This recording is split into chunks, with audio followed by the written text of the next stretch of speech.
Ladies and gentlemen, thank you for attending the Hong Kong Business Community webinar, the 2021-22 budget, with the Honorable Mr. Paul Chan, Financial Secretary of the Hong Kong Special Administrative Region.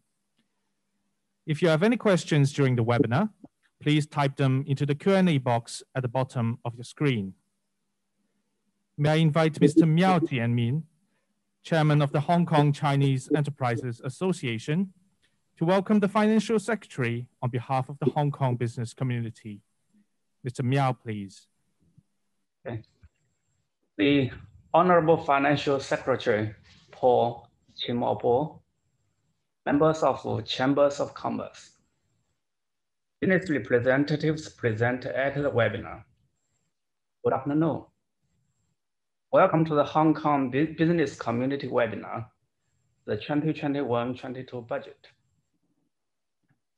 First of all, please allow me, on behalf of the co-organizers, to express warm welcome and heartfelt thanks to Financial Secretary Paul Chimopo for sparing time from his busy schedule to speak at the webinar and exchange views with us.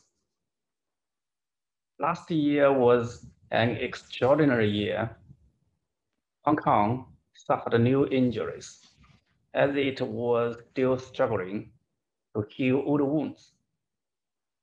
And the successive impacts of local social incidents, China-US trade frictions, and the COVID-19 pandemic. Hong Kong's economy contracted by 6.1%, and the unemployment rate reached 7%. It was the first time for the city to record a negative growth for 2 consecutive years. In order to stabilize the economy and relieve people's hardship, the SAR government rolled out 300 billion Hong Kong dollars relief measures, which were widely welcomed by the business community and mitigated the pressure of relevant sectors and enterprises, especially SMEs. However, as the pandemic drags on and the global economy remains sluggish, Hong Kong is facing unprecedented difficulties and challenges as a small, open economy. We are pleased to notice that under the 2021 and 22 budget, with the precondition of safeguarding public financial security, Hong Kong will introduce more than 120 billion Hong Kong dollars in counter-cyclical measures to control the pandemic, improve people's livelihood, and boost the economy. We believe that these measures will help boost business confidence and enhance Hong Kong's business environment and international competitiveness. We firmly believe that by upholding the administration of Hong Kong affairs by Hong Kong people, with patriots forming the main body of administrators, law-based administration and effective governance, Hong Kong's unique strengths will be further highlighted. Finally, I wish the pandemic to be brought under control soon and all business sectors to revive and achieve new development, and all of you to have a prosperous career. I look forward to meeting you offline in the future. Mr. Paul, thank you. Thank you. Thank you, Mr. Miao. May I now invite Mr. Oscar Chow, Vice Chairman of the Hong Kong General Chamber of Commerce, to deliver the introductory remarks. Mr. Chow, please. Good afternoon, Financial Secretary, fellow members, ladies and gentlemen. In a moment, the Financial Secretary, Mr. Paul Chan, will discuss his recent budget, which has been welcomed by the business community as a pragmatic plan amid Hong Kong's record budget deficit. His budget initiatives address Hong Kong's 3 most pressing needs: supporting the people and businesses who have been worst affected by COVID, safeguarding our standing as a premier financial business and tourism center, and laying the foundations for new innovation-led growth. Hong Kong enterprises have faced severe liquidity constraints during these challenging times, which has tested their survival. However, the financial sector proposed a number of initiatives in the budget to reduce enterprises' expenses and provide easier access to funding, as well as responding to the immediate needs of businesses and citizens following a very difficult year. With the vaccination program now underway, we hope to see businesses returning to growth, unemployment coming down, and borders reopening. The sooner everyone has received their vaccine, the sooner we can all start to get back to normal. Although we have endured a very difficult past 2 years, I'm confident that we are on the cusp of a new cycle of growth for Hong Kong and the region. With the opportunities offered by the Greater Bay Area, and just last week, the central government presenting its priorities and plans for the coming year, we will be in a very strong position as the global recovery gains momentum. So without further ado, ladies and gentlemen, please allow me to hand the floor to Financial Secretary. But first, join me in giving a warm welcome to our guest of honor, the Honorable Paul Chan, Financial Secretary of the Hong Kong SAR. Thank you. Thank you. Thank you, Oscar. Thank you, Mr. Mel, distinguished leaders and members of the chambers, ladies and gentlemen. Let me first of all thank you from the bottom of my heart for this welcome opportunity to share with you the budget for 2021-22. And more importantly, taking this opportunity not just to share with you our thoughts, but to answer the questions that you may have and receive your suggestions as to how we may proceed better, how we could do better in government to support business, to support the revival of our economy. Let me first of all use a set of PowerPoint to highlight some of the key features in this budget. Well, this is my 5th budget as Financial Secretary. But each year, the budget has its singular challenges. And this year seems to me to be the most difficult. Let's look at the background. We have the social incidents beginning in the middle of 2019, and then have a full year of COVID-19 challenge in 2020. In terms of government response, as you know, we have rolled out measures through the anti-epidemic fund as well as the budget to the order of about $300 billion. And with that, the economic situation has been quite challenging. We are suffering from the longest recession in the history of Hong Kong. Last year, GDP contracted by 6.1%. The year before, it is 1.2% contraction. Unemployment rate, 7%, which is the most up-to-date. And we expect it to go a little bit higher because unemployment statistics is always lagging behind. We are also still in the 4th wave of COVID-19, trying to overcome this and help not just the economy to revive, but help to get our people back to normal daily routines. Projected deficit for this year, 2020-21, because of the 300 billion measures, we are expecting a record high deficit, $257 billion. And the fiscal reserve of the government has been depleting very quickly. In 2 years' time, fiscal reserve originally equivalent to about 23 months of government expenditure now becomes about 13 months only. So in terms of dollar amount, it is around $900 billion. Well, looking into the future, this year, 2021, we are a little more optimistic, particularly from the middle of this year. We forecast a GDP growth this year is to be about 3.5% to 5.5%. And the year after, in the medium term, the average GDP growth would be 3.3%. So given this background, when I prepared the budget, I adopt the following strategies, basically 4 strategies. One is judicious allocation of resources. The second is to prepare for economic revival and the medium to long-term economic development. And the third strategy is to grasp the opportunities offered by the green future. And finally, balancing our public finance needs in order to be sustainable. In terms of measures, if I may, in terms of measures, we focus on measures that could create more multiplier impact on the economy. And in the overall public finance strategy, we hope, even with the 2 consecutive years of economic recession, a sharp depletion of fiscal reserve, we still be able to maintain confidence, public confidence, international community's confidence in our physical discipline, as well as physical strength. We also need to create physical space to cater for unforeseen circumstances, just in case we need to roll out more measures for whatever reasons.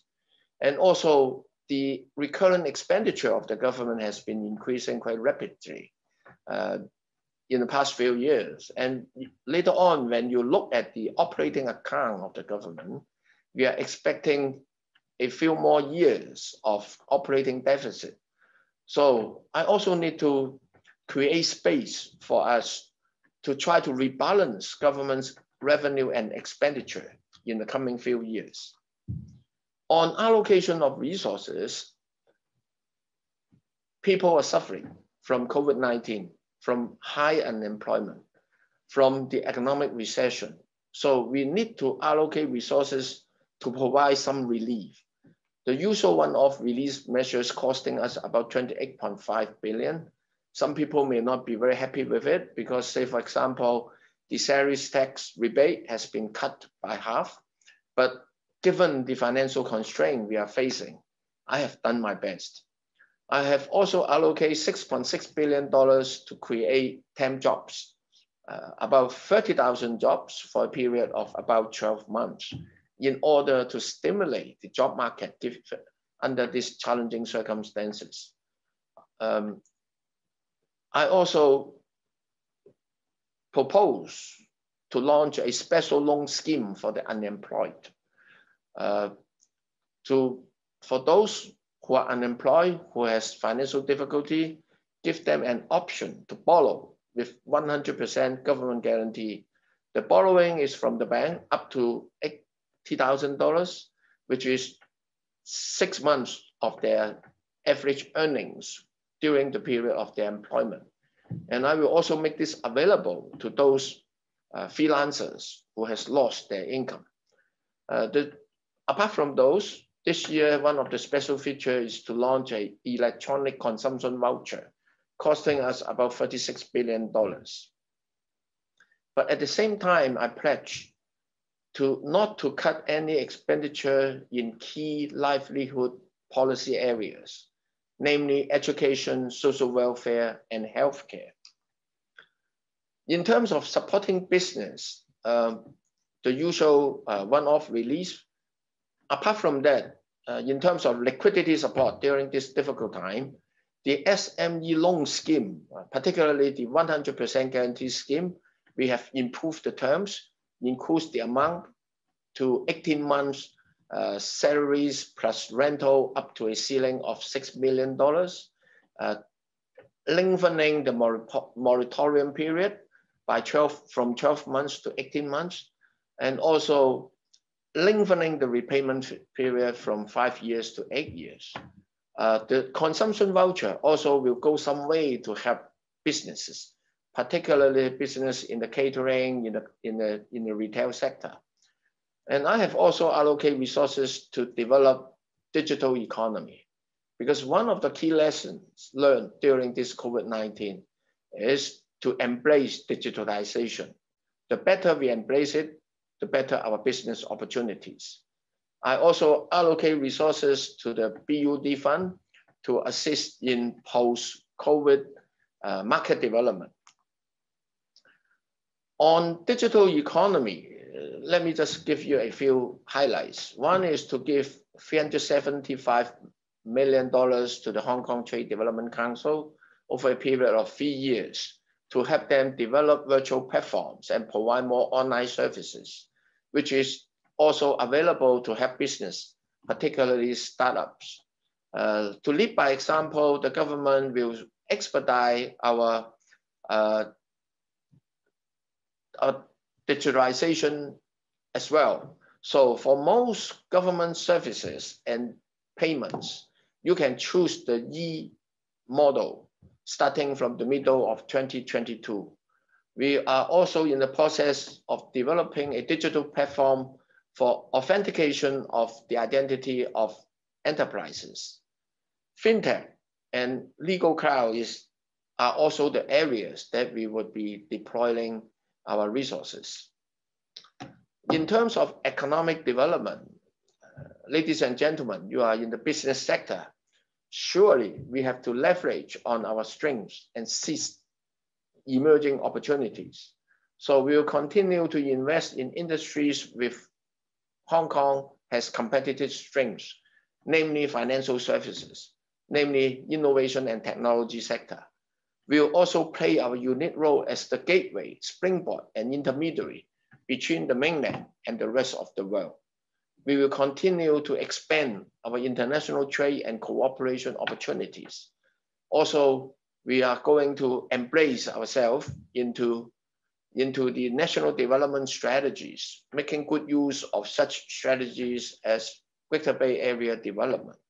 So going forward, financial services, innovation and technology, aviation hub, high-value logistics and supply chain management, as well as professional services are the key areas for future economic growth. Green future is a mega trend. Both Europe and the mainland have declared carbon neutrality in 2050 and 2060.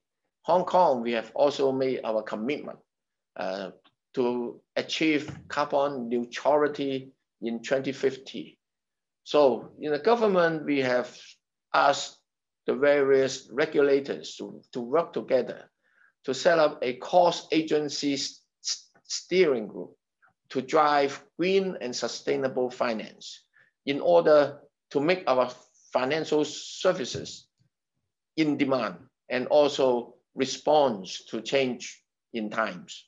The government will lead by example by issuing over the next 5 years, altogether 175.5 billion Hong Kong dollars in terms of green bonds. We will also introduce retail elements in this green bond issuance. We are also rolling out incentive schemes to encourage, particularly those who have not used our infrastructure to issue green bonds, here so that this market can be further developed. Apart from green finance, actually green city goes hand in hand with economic development. We are going to launch the first roadmap for popularizing electric vehicles, and we have pledged to cease new registration of fuel-propelled private cars by 2035. In the coming few months, we will roll out the updated Hong Kong Clean Air Plan and Climate Action Plan. I have also earmarked $1 billion to install small-scale renewable energy systems at government buildings and infrastructure. I have also earmarked $150 million for the NGOs to conduct energy audits and to install energy efficient appliances free of charge. I've also earmarked $500 million to improve our country park facilities so that our people would have more good reasons to visit our parks. The Harbour Fund development 2 years ago, I allocated $6 billion for its development. This work will continue on. Say, for example, on the island, the boardwalk under the Eastern Corridor will proceed in the coming years. Finally, on public finance, this year, 2021-22, with counter-cyclical measures to the order of 120 billion, we are forecasting a deficit of about $101 billion. This is the second highest in the history of Hong Kong. Well, apart from the counter-cyclical measures, one point we have to watch out is the increase in government recurrent expenditure in the past few years. So this year, we have faced the growth in civil service establishments. We have also asked the civil service to achieve 1% efficiency savings in the next financial year. In order to make ends meet, I have proposed to increase stamp duty on stock transfers from 0.1% to 0.13%. This is, well, no one likes to pay more taxes, but I think I've chosen an area that has the least impact on the livelihood of the people. And this would be the least impact in a broader sense. And given the pandemic situation last year, given the difficulties that people are in 2020, I thought this would not be the appropriate time to adjust the profits tax rate or salaries tax rates. This year, in terms of addressing the public finance gap, I have done two things. One is to bring back investment income accrued on the future fund back to the account of the government. Because back in 2016, when the future fund was set up, the arrangement with the Hong Kong Monetary Authority is to park the funds there for 10 years. And in the meantime, all the interest will be left there. And as such, because the government account is prepared on a cash basis, such income has never been booked in the government account. So I thought it would be better for transparency purposes to bring back those accrued income, which is to the order of about $100 billion accumulated over the past 5 years, to be brought back into the government account so that we can have a better picture of the financial strength of the government. I'm also going to increase the green bond issuance, because the second issuance at the beginning of this year received very favorable response from the market. I plan to issue green bonds in the coming 5 years to the order of about $175.5 billion.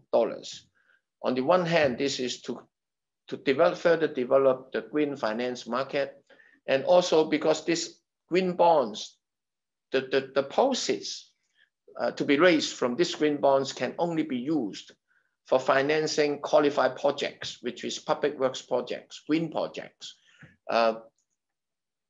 This would enable us to maintain our financial discipline in the sense that this money would not be used to fund ongoing operating expenditure.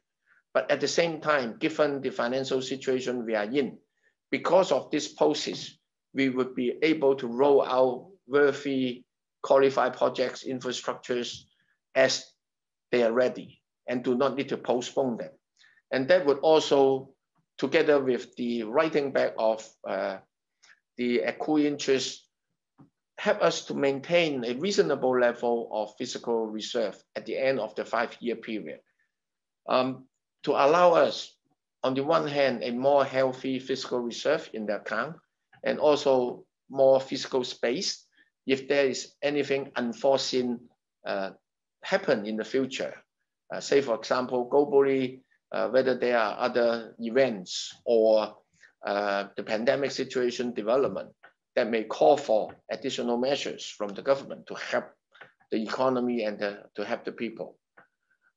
This is a chart showing our income and expenditure. And finally, if I may, this is to give you a high-level summary of the financial position of the government in the coming 5 years.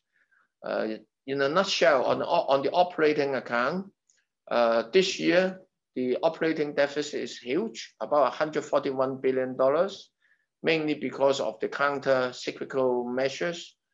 And in the coming few years, still in the red, but at the same time, give us this breathing space to explore different options to increase government revenue. And on a consolidated basis, this year, the deficit is about $101 billion. But in the coming 4 years, it is kind of a broadly balanced situation. Initial 3 years, a very small deficit of about $11 to $18 billion. And finally, in the final year, a surplus of about $19 billion. But this is in the context of a total expenditure of over $700 billion. And this is projection. That's why I would argue, basically, after 2021, 22, the rest 4 years with the issuance of bonds and bringing back of accrued interest, we are in a broadly financial balanced position. So perhaps, ladies and gentlemen, I should pause here and would be happy to take your questions. Thank you, Mr. Chan. May I now invite Ms. Connie Wong, Vice Chairman of the Chinese General Chamber of Commerce, to moderate the question and answer session. Ms. Wong, please.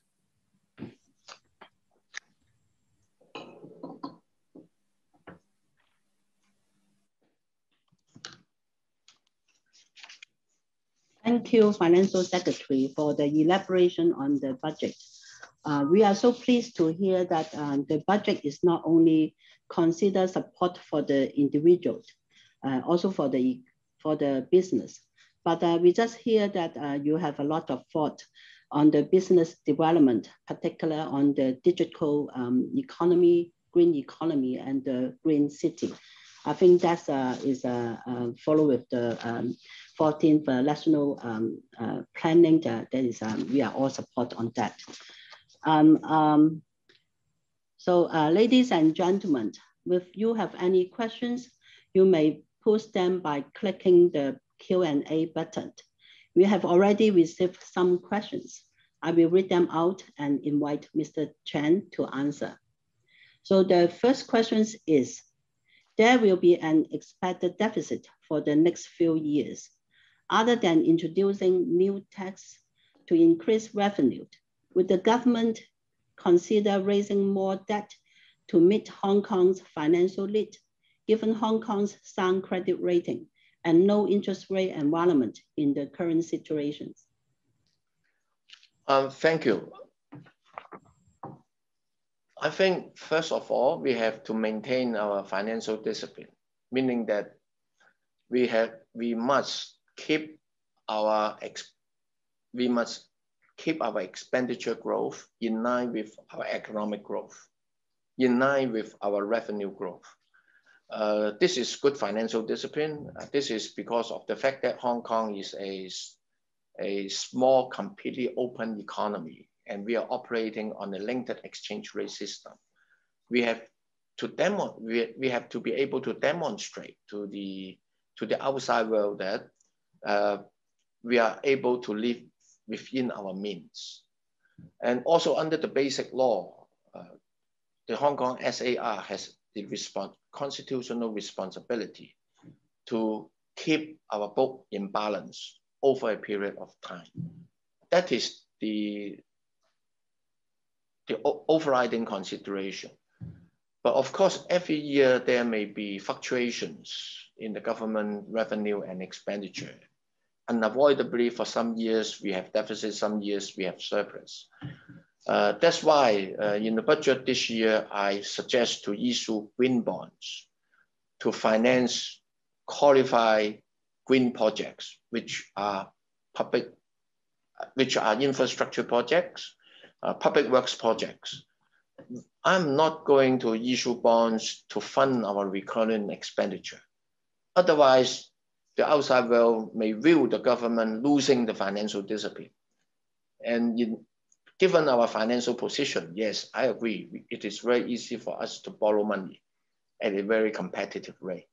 But if we borrow to fund our daily operating expenditure, it is a dangerous slope.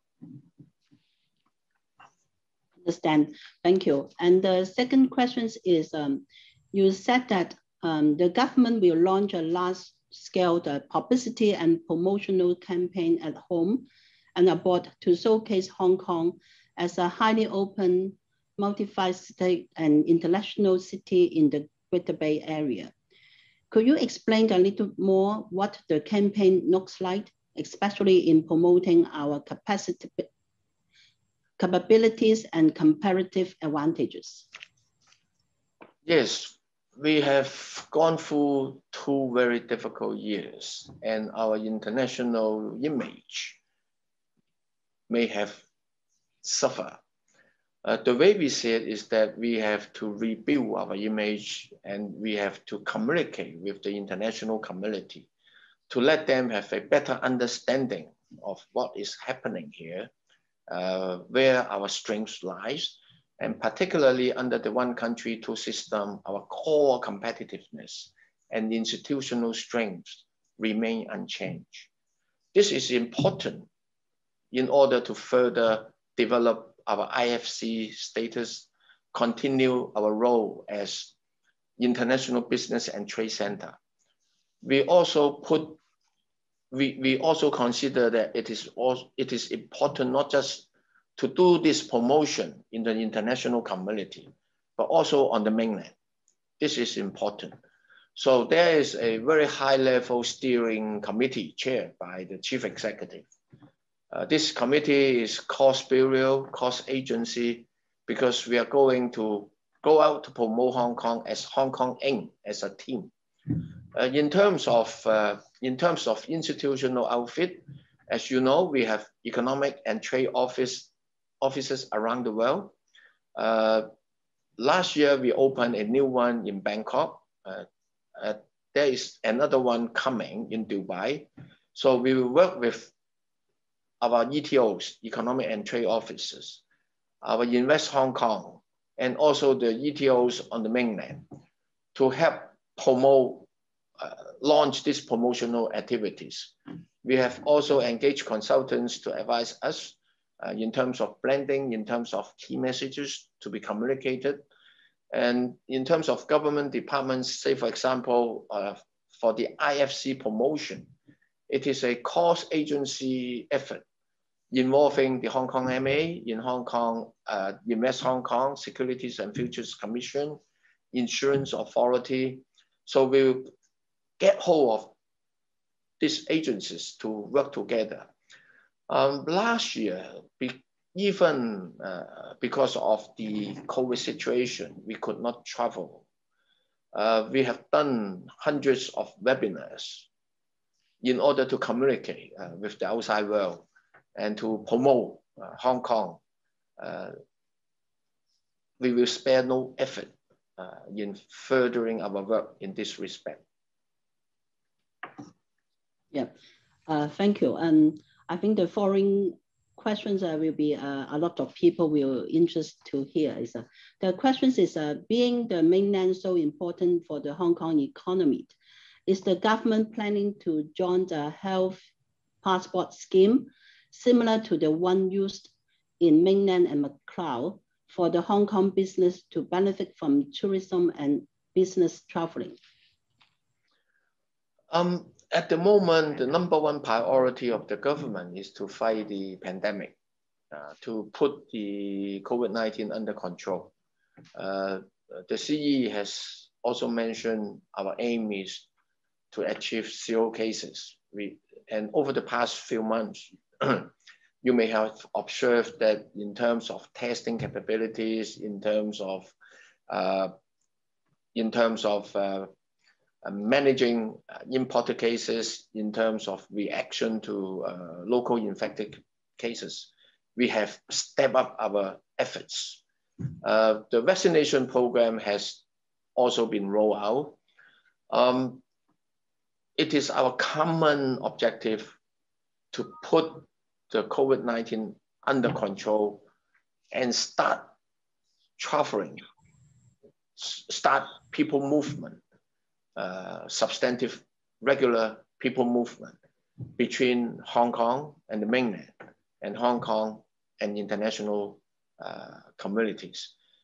We are trying very hard on that, and I understand that the Secretary for Health and Food, as well as my other colleagues, are working tirelessly in this respect. Yeah, understand. I think the effort have to be a joint effort from government and also from all Hong Kong citizens. So the next here with the next questions, we in the manufacturing sector are somewhat disappointed that reindustrialization was barely mentioned in your policy agenda. Could you please update us of the government's latest policy direction in promoting reindustrialization, especially in light of its strategic value to and irreplaceable role in Hong Kong's future development? Please do not be disappointed. Reindustrialization is an ongoing initiative receiving a lot of attention from the most senior in the government. As you know, CE in her policy address back in 2019 set aside $2 billion to start a reindustrialization funding scheme. Up till now, about 12 applications are being processed, but we have received a lot more inquiries.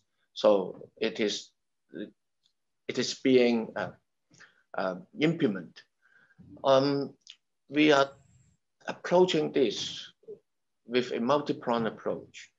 Say, for example, in terms of infrastructure, the data technology hub in Tseung Kwan O has already commenced business. The advanced manufacturing center and the microelectronic industries, the first one in Tseung Kwan O, the other one in Yuen Long, are progressing as planned, and the target completion date is 2022. We are also in close discussion with our counterpart in Shenzhen in order to use the space built by them across the river, across the Lok Ma Chau Hotel Loop, to allow Hong Kong manufacturers to use those space to start advanced manufacturing.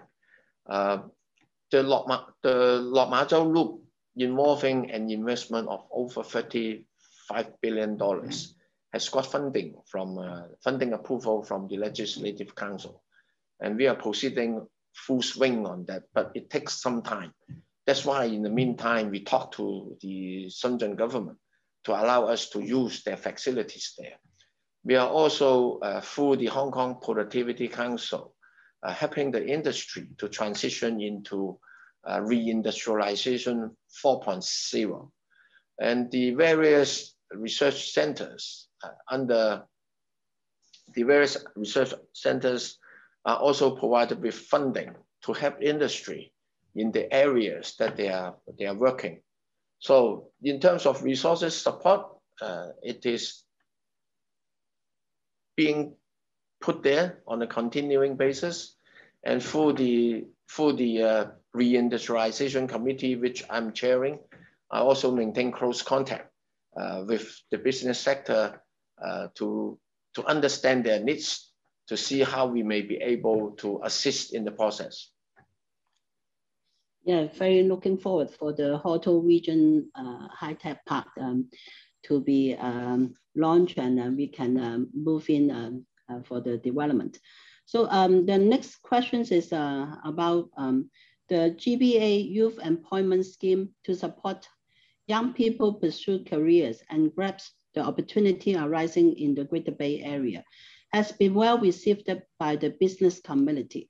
Thanks to the Belt and Road Initiative and the China +1 strategy. There are also many opportunities in BRI economies, particularly the ASEAN countries. Will the Financial Secretary consider gradually extending the geographical coverage of the Youth Employment Scheme? If so, will you consider the ASEAN countries to be your next step? The GBA Youth Employment Scheme has received very favorable response, particularly the jobs in the innovation and technology area. It has been rolled out for just a few months, so we want to observe a little bit longer and to see if on that fund, whether the government should increase our commitment to enable more interested youth to explore the opportunities there. At the moment, we do not have plan yet for expanding these schemes to overseas countries like the ASEAN. At the moment, I think logistically, it is easier for us to manage this scheme in GBA because the eligible employers at the moment are those employers who are operating both in Hong Kong and GBAs. And that would be able to provide help to our young people. Okay, here with another question. What tax relief measures are you looking at to parrot Hong Kong's economy and re-establish the SAR into a premier leisure and lifestyle destination in the region? Well, to establish Hong Kong as the lifestyle leisure destination in the region depend on the attractions that we are able to offer. Tax may not be the most effective tools to use in this particular context. But of course, I keep an open mind. If a member of the audience have specific suggestions on this, do let me know. We can certainly take a look. Meanwhile, it is only because of the COVID-19. Otherwise, Hong Kong is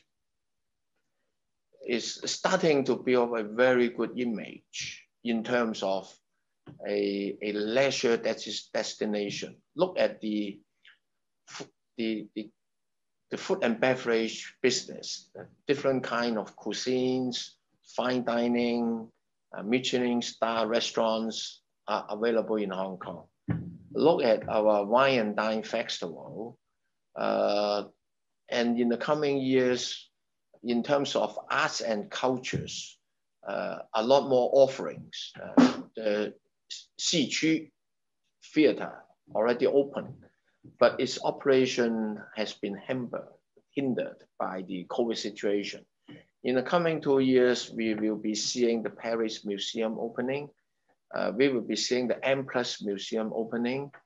So with these facilities opening, with our attractions to attract more talents, art talents, to come to Hong Kong and to stage more different events, I think we will be able to draw not just local audience, but audience from the region to come enjoy our arts and culture programs. This year, in terms of arts and culture, the spending is very substantial. It is over $5 billion. So I think if we are able to put the COVID-19 under control and start the safe traveling between Hong Kong and the mainland, Hong Kong and international communities, we will be able to attract these people back. And in terms of the tourism industry, I understand that the Tourism Board and the Tourism Commission also has been launching different initiatives to provide, say, for example, heritage and culture tours.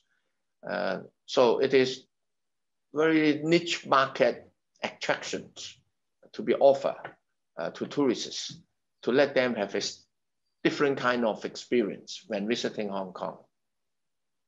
Okay, yeah. The next question is, thanks the government for allocating more financial resources into government funding schemes, such as BUD Fund and ITF Fund, to alleviate the burden of business community. But since last year, the application vetting and fund disbursement process of different funding schemes have experiencing heavy traffic jam. As a result, those funding schemes may not be able to provide in time relief to the business community. In this connect, besides adding more funding into the existing funding schemes, any idea how to solve the traffic jam problems to shorten the application vetting and fund disbursement time? Yeah, this year in terms of BUD Fund, additional allocation will be made, $1.5 billion. Also, in terms of geographic coverage, it is also to be expanded in terms of maximum amount per company also increased. But I understand your point is about the processing time. I can certainly speak with my colleagues, the Secretary for Commerce and Economic Development, to see what procedures could be put in to streamline the process. On the ITF, over the next 2 years, an aggregate injection of $9.5 billion will be put in to continue our commitment in terms of research.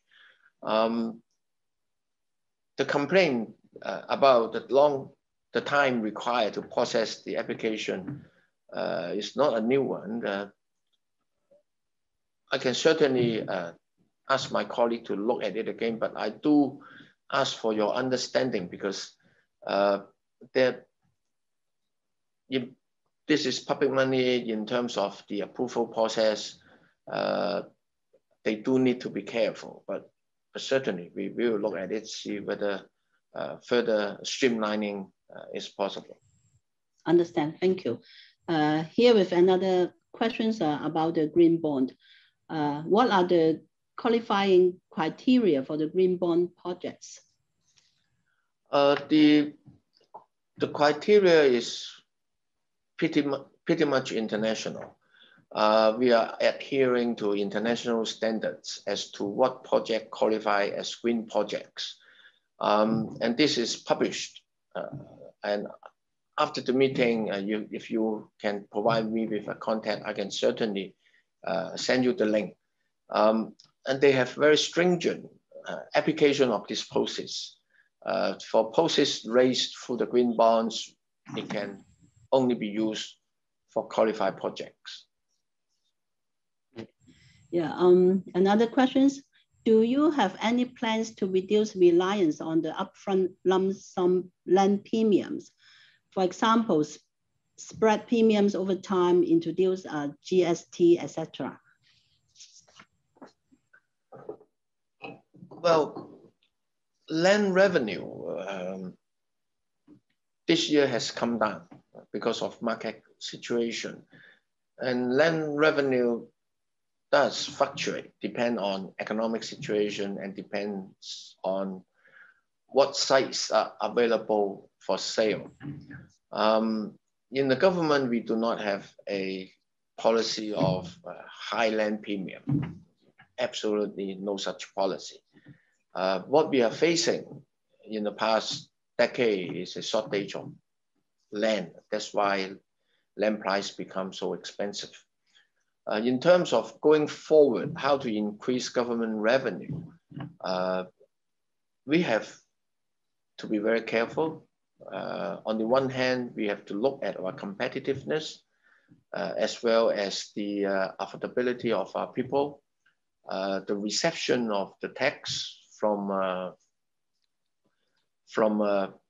Hong Kong people's perspective. We have also to be careful in terms of international competitiveness and also the development in the international arena on the tax front. At the moment in the government, we have done different studies to get ourselves ready. But this kind, well, I mean, whatever tax, new types of tax to be introduced would need to have an informed debate in the community, and also need to look at the social and economic situation then. We will keep this under review. We will, tax policy unit, along with other tax proposals, we will look at it. But at the moment, we do not think it is appropriate timing to introduce tax like GST. By the way, if I may supplement one point on the international tax development, for you in the business sector, you may be aware of the BEPS 2.0 initiative. There are two nicks to this BEPS 2.0. One is digital tax. The other is minimum effective global tax.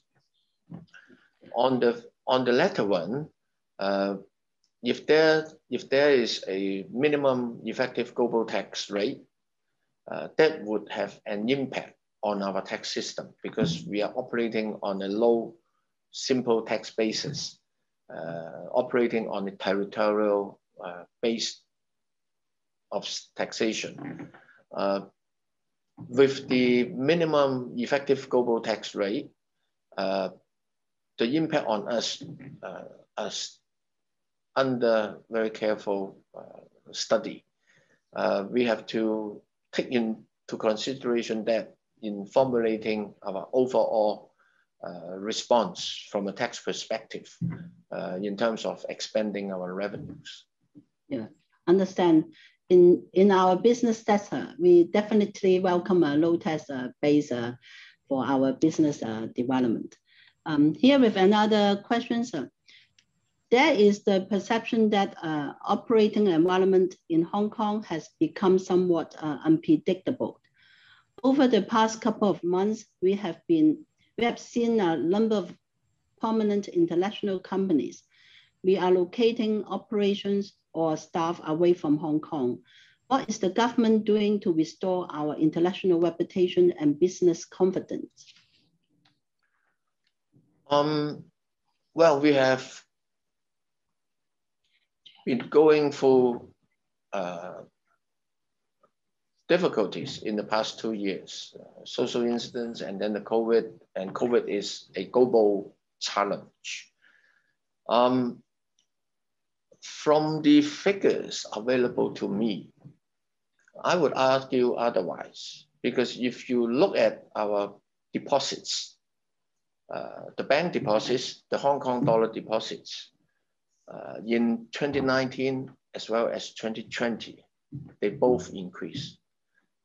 We still have about 9,000 plus mainland and international companies operating here. In terms of our institutional strengths under the one country, two system arrangements, say for example, the free flow of capital, talents, goods, the linked exchange rate system, the independent judiciary, the rule of law, and after the national security legislation, the safety of the city and political stability are there. So I would argue that our core strengths and competitiveness has not been changed. I take your point about communication with the international community so that people have a better understanding of what is happening on the ground instead of just flipping through some newspaper or information on the social media. At the beginning of this Q&A session, Connie did have asked me about the government's plan to do international promotion. This is very high on our agenda. We will continue to do that.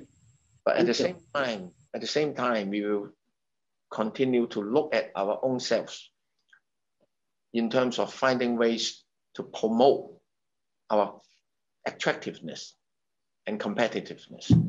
If I may use financial services as an example, we introduced the listing reform back in April 2018. From then till now, new economy companies with greater voting rights structures can be listed. Biotech companies without revenue stream, without profit track record can be listed. Mainland companies listed in recognized jurisdictions can come back to Hong Kong for secondary listing. With this reform, over the past 2.5 years, our market cap has gone up by 1/4. The daily turnover has gone up substantially. In 2019, the daily average turnover is below 100 billion. Now lately, it's close to 200 billion. So I think what is important for us in the government, as well as you in the industry, to work together, to look at our own selves, to find ways to improve ourselves, to make ourselves even more competitive. I'm prepared to use tax measure as an incentive. Say, for example, for the private equity, we are going to legislate for the waiver of carry interest, tax on carry interest. We are looking at different, in the shipping sector, say, for example, we roll out measures to encourage lessors, ship management companies to base here. We reduce their tax burdens. So I would say that we in the government will continue to work very hard to enhance our competitiveness and make ourselves attractive and relevant to international business, and continue to play a very unique role as the gateway, springboard, and intermediary between the mainland and the international world.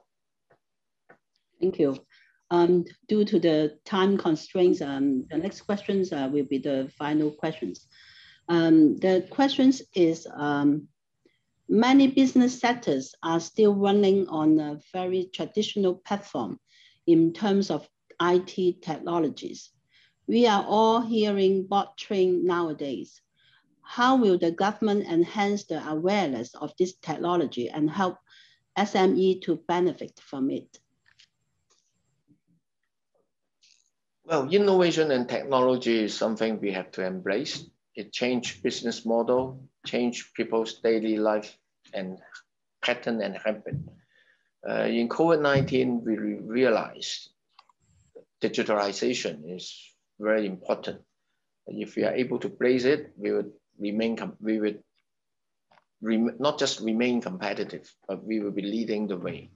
So in the budget, we have allocated resources, and actually in previous budgets, in terms of technology voucher and others, we have rolled out schemes to assist SMEs. On the blockchain, on the finance side, the Hong Kong MA is using that to do trade finance documentation, to use this to explore with, say, for example, Thailand and Shenzhen, in order to use this technology in the trade finance context. Going forward, this is a very important technology to embrace. We'll continue to work hard, and we encourage the business sector to also and speed up their technology adoption. If there is specific policy area or initiative that you think the government can roll out to assist, please do let us know. Yeah. Okay, thank you. Thank you, Mr. Tran, for your detailed explanations and answer all the questions. Yeah, and this is the end of our Q&A sessions today. Thank you. Thank you very much. Thank you. Thank you. Thank you, Mr. Chan and Ms. Wong. May I now invite Ms. Jennifer Chow, President of the Spanish Chamber of Commerce in Hong Kong, to deliver a vote of thanks on behalf of the Hong Kong business community. Ms. Chow, please.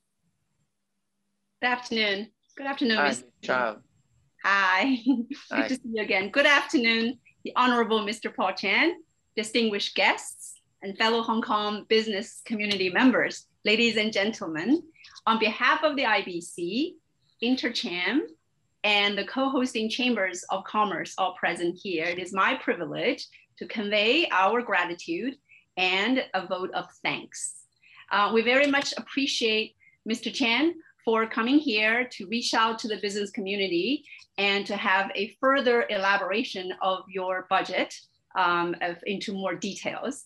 And we see that the government is trying hard to steer its fiscal policy to enhance Hong Kong's competitiveness through many measures to help Hong Kong businesses cope with the extreme difficulties posed by both the pandemic and the global economy that is struggling almost everywhere in the world. So there's no doubt that 2020 was an unprecedented year. The COVID-19 and the social unrest has really impeded Hong Kong's economic development and tarnished some of our international image, as you have previously mentioned. There are many challenges. In this regard, the business community wants to express our gratitude and appreciation for the Hong Kong government's efforts and the healthcare professionals in fighting the pandemic, trying to bring it under control, as well as, very important, forge ahead with all the principles that remain the foundation of Hong Kong's prosperity and stability. The Financial Secretary, Mr. Chan, you have outlined a sustainable path toward an economic recovery, highlighting the role, very important, that Hong Kong can play within the Greater Bay Area. You have talked about leveraging our advantages in IT, in scientific research, in the protection of intellectual property, and the delivery of first-class financial support, logistics, aviation hub, many of these opportunities to achieve a coordinated development of the GBA. And we thank you for sharing the various initiatives for the business community to try to grasp these opportunities. And I think we all think that only through hard work and coordination between the government and the business community can we forge ahead and achieve success. So we all agree that there are many, many challenges ahead for 2021. Still, we have the confidence in the Hong Kong government to implement these policies, many of the policies and measures that you have proposed in your budget for this year. So finally, I ask all who are participating today to join me once again in thanking the Honorable Mr. Paul Chan, Financial Secretary, for joining today's event and for sharing with us the work that you and the Hong Kong government are doing in this difficult time. So again, thank you. Yeah, thank you. Yeah, thank you, Ms. Chow. Thank you, Ms. Chow. Thank you, Mr. Chan and business community leaders. Ladies and gentlemen, this brings us to the end of the webinar. On behalf of the organizers, I would like to thank all of you for joining this event. Thank you. Bye-bye.